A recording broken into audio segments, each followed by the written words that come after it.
What's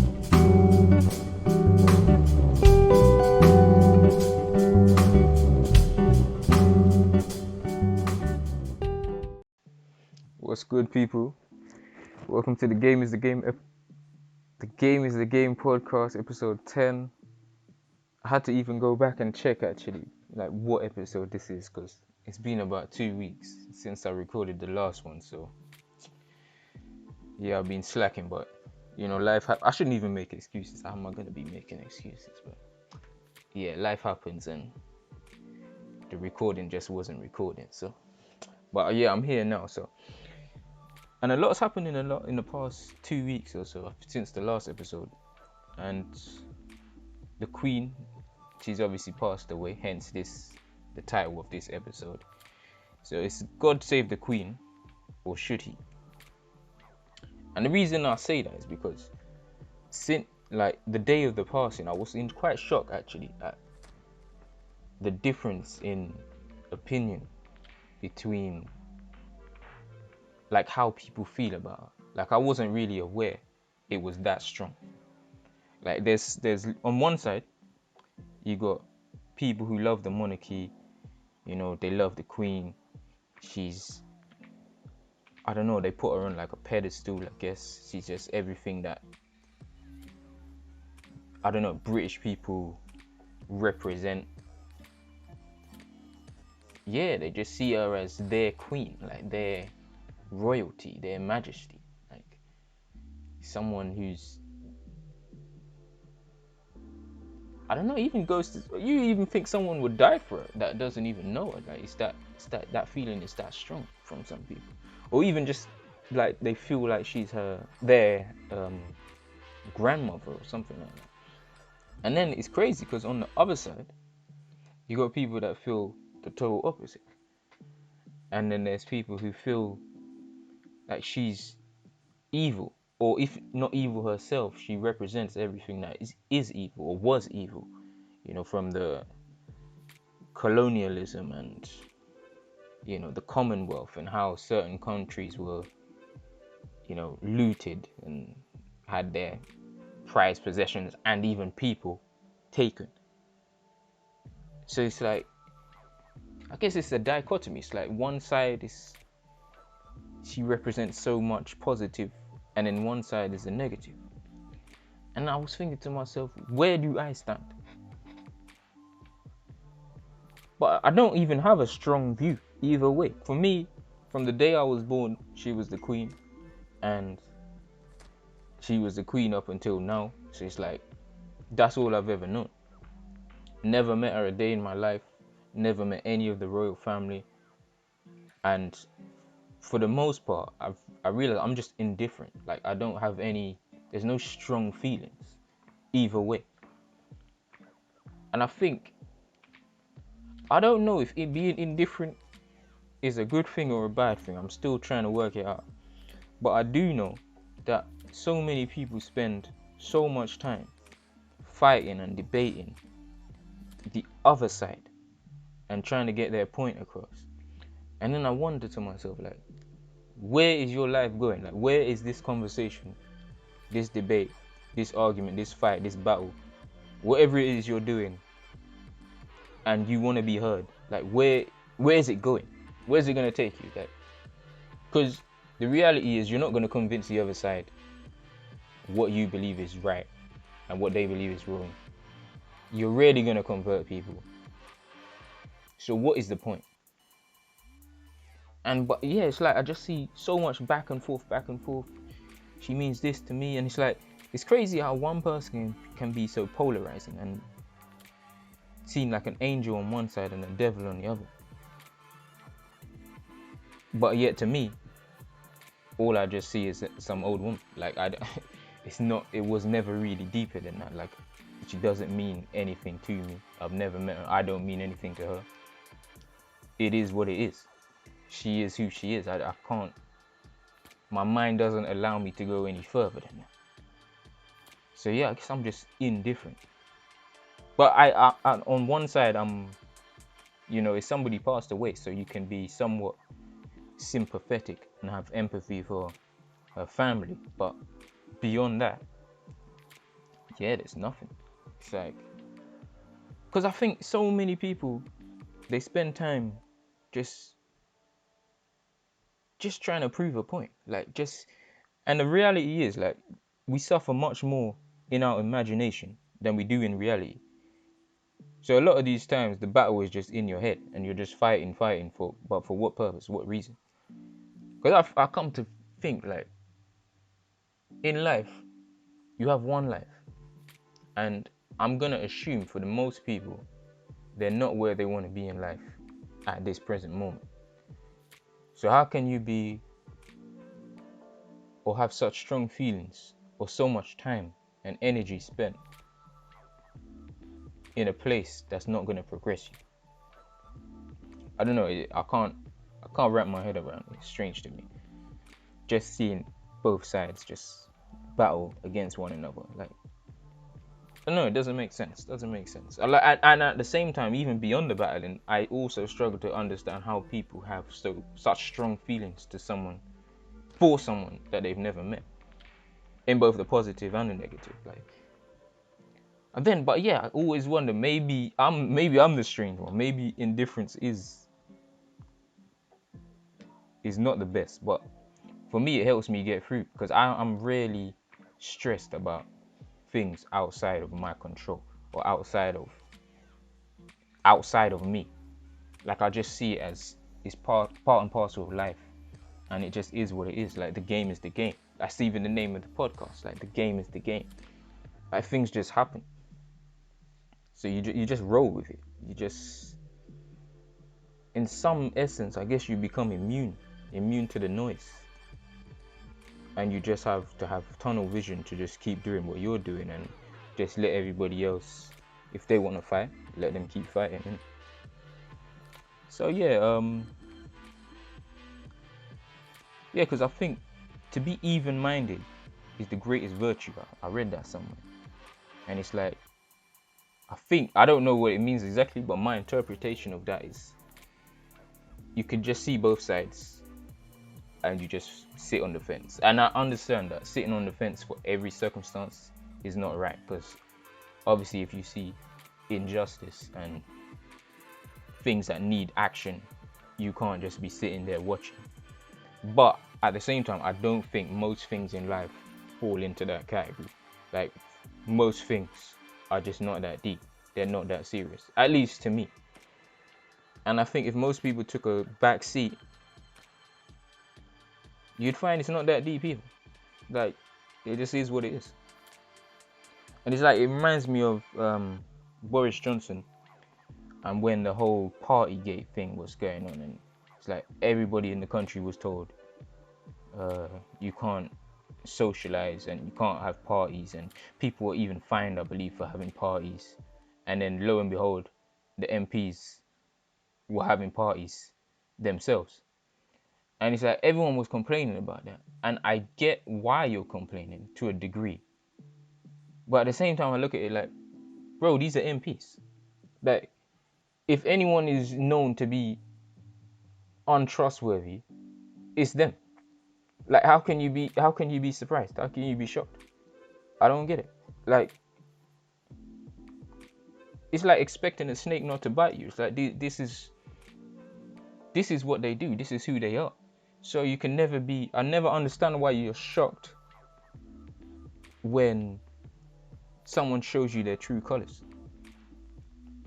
Now, I get it if you were fined, and while you've been fined and they get away with it for like scot-free, but that's just the game. That's just, I don't know, it's just life. People take advantage of their position. You give a man a badge, and all of a sudden, he thinks he's a god. And so you give a man, I don't know, MP status, I guess, and all of a sudden he'll think he's above the law. Like, it's no different. Like, this is just what people do. So for me, it's like, I look at those things when they happen, and it's just, yeah, it is what it is. Like, I don't expect anything less from you. Like, that's who you are. You're just showing your colors. And a similar thing with the Black Lives Matter movement as well. It's just, it was another thing I couldn't really. Now, obviously, being a black man, it's like, oh, you should care deeply about these things, and to a degree I do, but at the same time I don't believe how people go about certain things will actually bring change. So I could never co-sign or align myself with a movement where I'm not sold on your tactics. Because for me, you don't get change on the street. Like you might get a little something here and there, but the way to change, to make real change, it involves people on a higher level, and I believe it involves money. But even on the micro level, on the smaller level, you have to. It is about gathering people, but gathering people to change what they can change, not gathering people to try and change someone else. So yeah, that's my stance as well. Yeah, I just think that if you're not where you want to be, and there's only 24 hours in a day, and probably for a third of that you're sleeping, and then another third maybe you are working, and then maybe another part of the final third maybe you're just moving about, or you're washing your skin. I don't know, whatever. The amount of hours that you actually get to do something constructive is pretty small. Like, for the most part, I would think most people have somewhere between 1 to 4 hours a day. 4 being probably very high. So it's like, of that 1 to 4 hours, how much time do you really have to waste? And for me, you don't have any time to waste.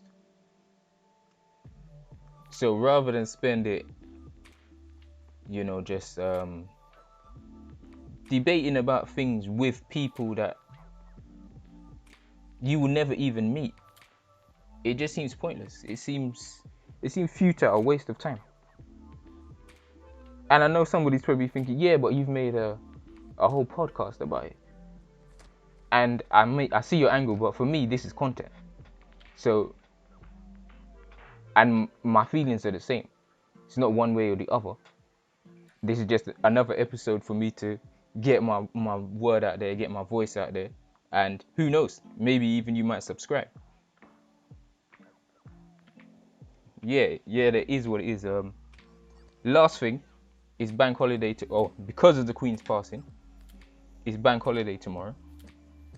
So for the most part, that means most people are not going to be working. So now the question becomes, what are you going to do instead?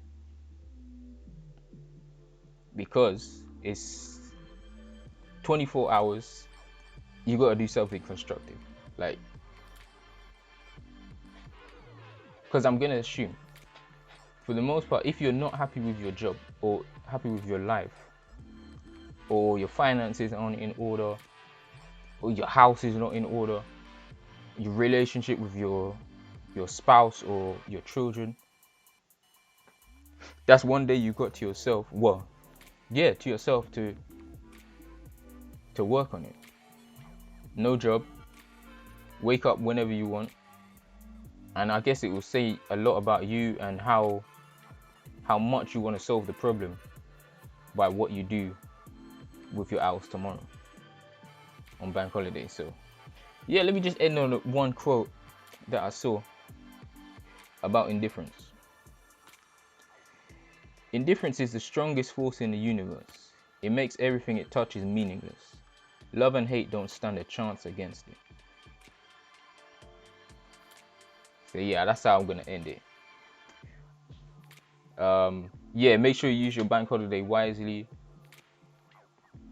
Stay indifferent to a degree, because obviously there are some things you should not be indifferent about. So I don't want that to be lost in the message. There are some things that you do need to definitely stand up for and fight for. And always remember, the game is the game.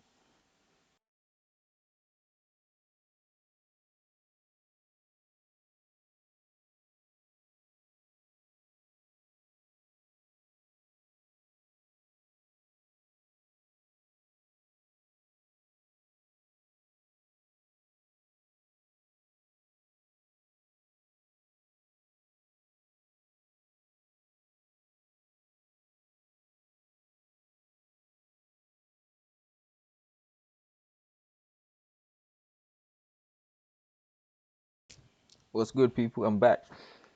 I forgot. I guess this is a bonus part to episode 10.